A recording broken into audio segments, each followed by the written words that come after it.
What's going on, guys? I hope you're all having an amazing day and welcome back to another video by myself, Fallacy. So today marks the 90th day of me switching from controller to keyboard and mouse, and for that I want to show you guys my settings and how they've improved me as a player and turned me into a really good keyboard and mouse player in just 3 months. Alongside my settings, I also want to show you guys my progress and how my building is, how my aiming is, all of that kind of stuff, and what I still need to improve on. I know this video is mainly revolved around me being a keyboard and mouse player, but hopefully for some of you controller players watching right now, this may persuade you or influence you to make that switch over to keyboard and mouse just like I did, because it's actually not that hard as long as you're determined and keen to learn. The last thing to mention before we do get into this video is that anyone that's just come over from my Instagram, welcome guys, thank you so much for coming over. If you are new around here, whether it's from Instagram or YouTube, I appreciate you guys both, and if you do go on to enjoy this video, make sure to slap that subscribe button, because in the future you can get updated on the best tutorials before anyone else and get that competitive advantage over your opponents. Right, so moving into the first section of this video, my settings, my keybinds, etc. So for my keybinds, let's go over that first of all. So for keybinds, you guys cannot be persuaded by my keybinds. This is one of the parts that you're going to have to figure out for yourself, find out what's most comfortable for yourself. But when I was new to keyboard and mouse, I was like, okay, let's take it from a pro player. So I chose Ninja's keybinds to base mine off of and made a few alterations. And I've gone on to actually really enjoy them, so I'm going to share them with you guys. The final thing to mention before we do get into the keybinds is that I recommend you guys watch this full video, because you might learn something that you may not have known before. Okay, so first of all, the keybinds. The keybinds play a huge role in your gameplay because they determine whether you're going to do well or not. Some of them may be more important than others, especially for quick movements like scroll wheel reset, but we'll get into that later. Right, so what I'm going to do to cut the time down a bit is I'm going to scroll through the least important parts and then pause and go through in more depth the most important parts, just so you guys don't get bored in it. If you guys do want to copy the keybinds, all you have to do is pause the video throughout and just copy them down and put them in your own settings.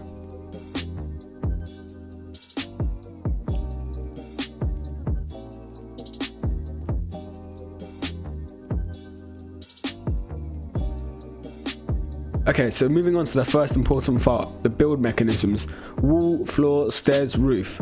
Now what I've done here, I've got my thumb mouse button as my wall, and I've got my stairs as my thumb mouse button too. I'll show you guys how this looks on my thumb with my webcam.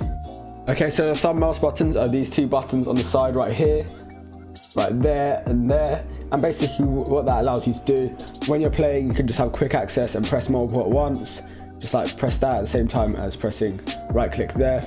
And instead of having to press multiple keys on your keyboard, you can press keys on your keyboard and the keys on your side mouse buttons at the same time to make the process of building quite a lot faster.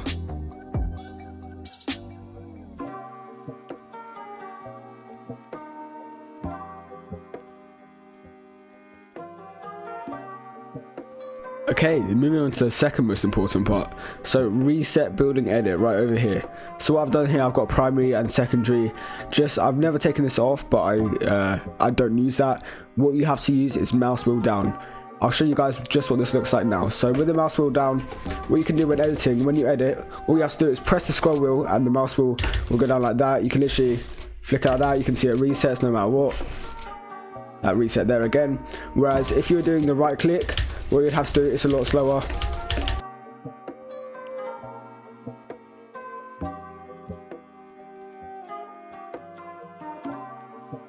Now, you might not think this is important, but something I find very important is repeat last emote. I've bound that to V on my keyboard, because basically what this allows you to do, if you watch my previous YouTube videos, is that when you open a door and press one of the selectable emote or the emoticons on your emote wheel, if you press that at the same time, open the door, emoticon and shoot, you can shoot through the door and your opponents won't get a chance to shoot back at you, so I use that quite a bit. Just to show you an example of what I mean, now V, without having to press anything, I can go to any emote I want. So let's say this is the last emote I've ever done, 200 IQ play. Now what I have to do is press V so I don't have to go into the scroll wheel, that makes it a lot quicker. Now what you can do, you want to press E to open the door for me, V and shoot at the same time. You can see I shot right through the door there. That would actually deal damage to opponents if they're standing through the door, and they would have taken a lot of damage. You would have killed them, put them in hospital.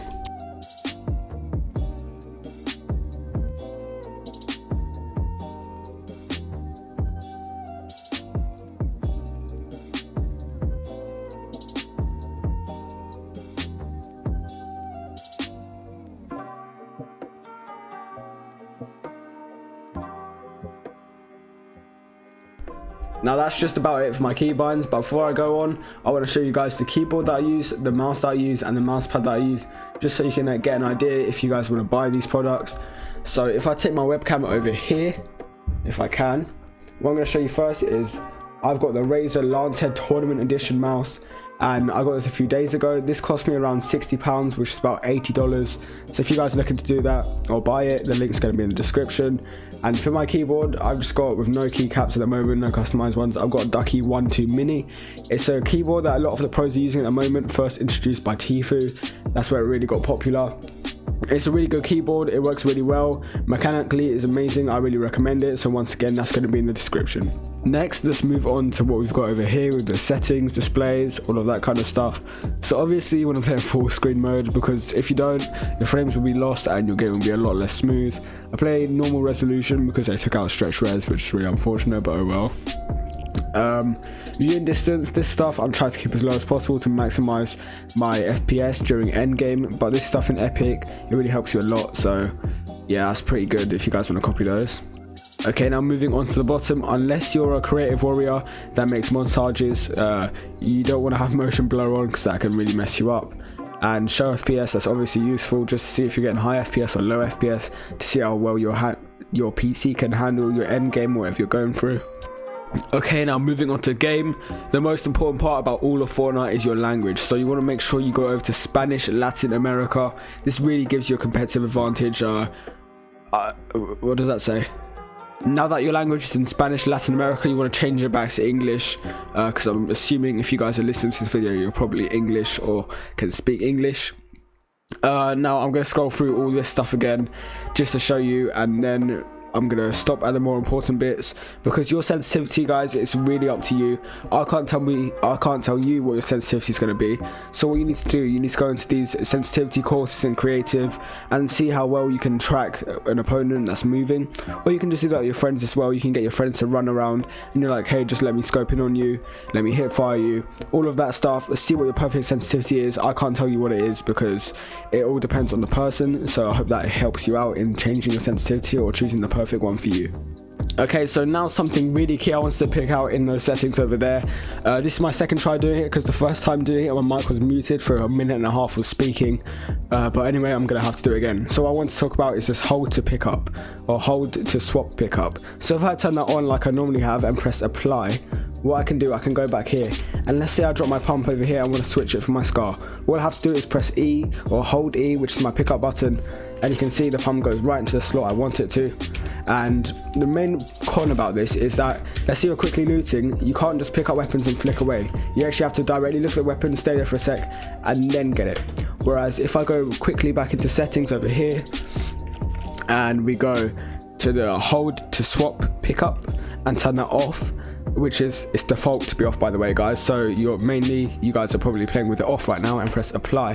What you can do is, let's say you're just on the other side and want to quickly loot up, what you can do, you can actually just flick around and you can pick up whatever weapons you want, and there's no need to wait around and hold down for it. You can see that again.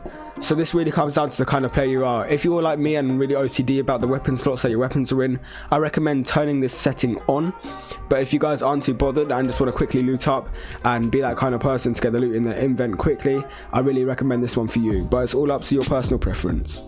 Also, really big tip for you guys out there, it's been proven by a lot of players that if you turn off record replays and all of this record stuff, the replay stuff, if you turn that all off, your FPS in-game will be a lot more consistent and a lot higher, especially for you console guys up there that are looking to actually be able to do end games. This one's for you. Okay, now this is where it gets a bit more interesting. Colorblind mode.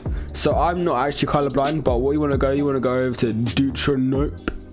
Let's just forget about how I pronounce that. Anyway, what you want to do, you want to go onto this and put a colorblind strength of whatever you want. I recommend around 5 or 6. What this basically allows you to do, I've explained it in a previous video, it allows you to see through the storm, which is very important in competitive games. So you can actually see people, get those free kills, especially if they're low. And something else really important as well, this has been added to the game, visualize sound effects. This, I thought it used to be good because it could allow you to see all the people around you and see where their footsteps are, but what this actually does is it turns off your 3D audio in your headphones. So this means that you won't be able to hear approximately where your opponents are as well, but you'll get their footstep indicator instead. I personally don't use it because I'm not willing to take that risk of not hearing my opponents just in case this stuff doesn't work, especially because this stuff does kill your FPS during endgame. Now that just about wraps up the first part of this video, which is all about my settings. Now I'm going to show you my progress throughout the 90 days that I've been on keyboard and mouse. So what I'm going to do for this, I'm not going to show you from the start to the end, because I think a lot of you will probably recognize or realize how I would be at the start, because we will start off the same, useless. You just want to quit at the start and you want to give up, go back to controller.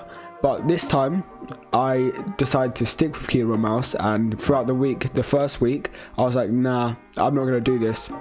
But I kept on going because I knew that would be a better result at the end, and I was right. Anyway, let's get into it. Okay, just to start things off before I get into my individual skills, what better way to start off than a good old 1v1. Kovacs! Kovacs! Ah.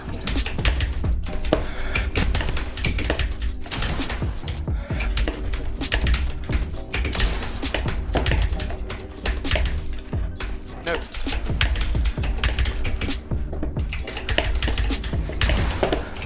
Ah. I do speak to a lot. Yeah. I can do 290s in one jump. Who can't? I'm stuck! Was that good? Was that good? You get it? You get it?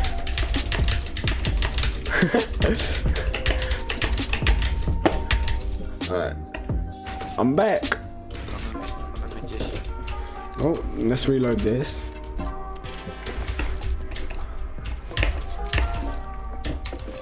Okay, let's go.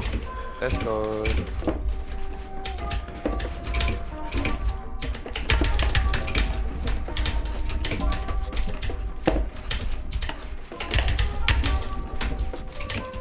I have the feeling.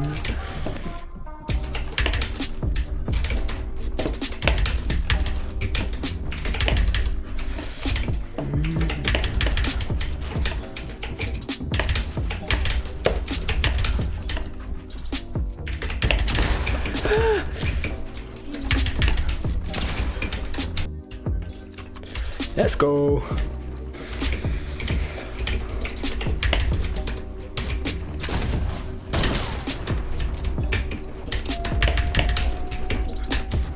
Oh, your cone just messed me up. No, I fell.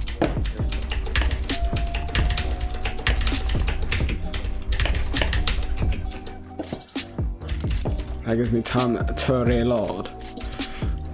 Please tell me I reload this.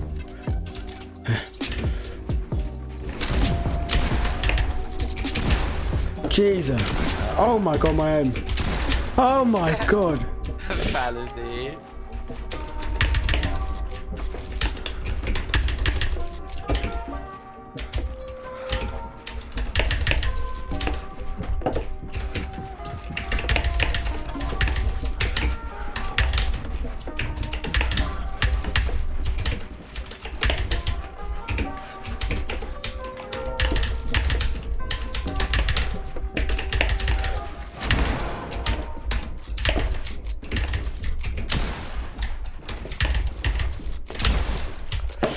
I messed up there, but I was chill. Let's go. GG, bro. No speak yet. How quickly am I going to kill you here? 5 minutes.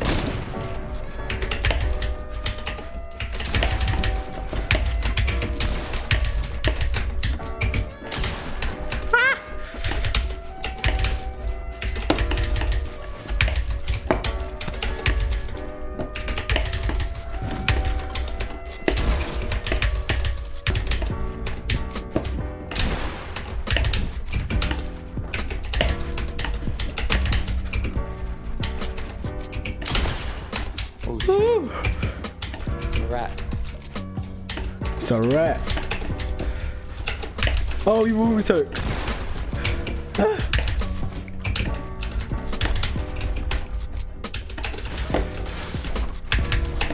I get the rules every single flipping. I get it every time. I get it every time.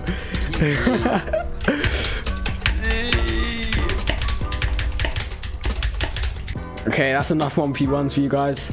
Now what we're gonna do, we're gonna do our little edit downs, because that's always a good way to show how fast you can edit, I guess.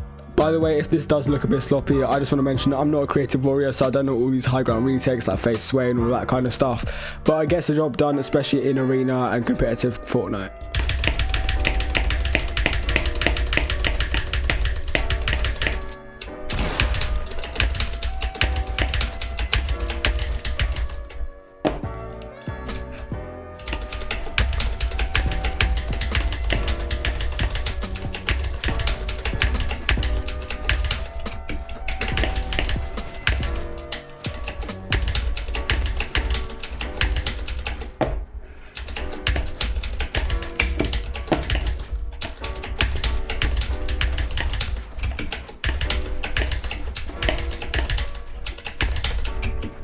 Also guys, the footage that you just saw there was my first attempt at it. I don't want to lie to any of you guys about how I am. I don't want to try this multiple times to show you a fake image. I want to be real with you guys and actually how good I am. So hopefully that's a good indicator of actually how much I progressed with my editing and building.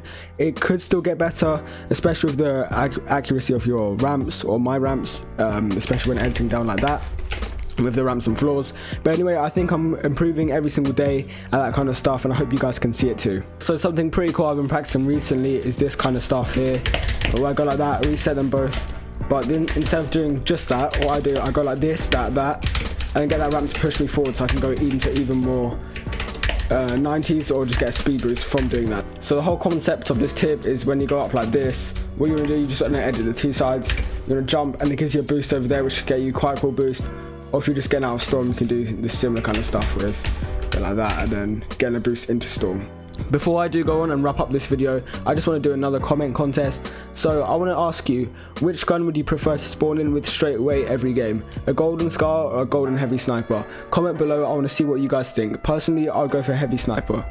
I hope this video did help you out, regardless if you're on keyboard or mouse or controller. Hopefully you found something useful out of this video, and if you're on controller, maybe this motivated you to make the switch to keyboard and mouse. But anyway, if you guys do want to support me from this video, and if you did enjoy it, make sure to leave a like, a rating. That would really be appreciated. It shows me that you guys enjoy the content. And also, if you're new on here, once again, make sure to drop that subscription for amazing tutorials that you'll get updated on first before anyone else to get that competitive advantage. And if you want to see them before anyone else, make sure to turn notifications on. Anyway, I hope you all have an amazing day, and I'll see you in the next video. Thank you so much for watching.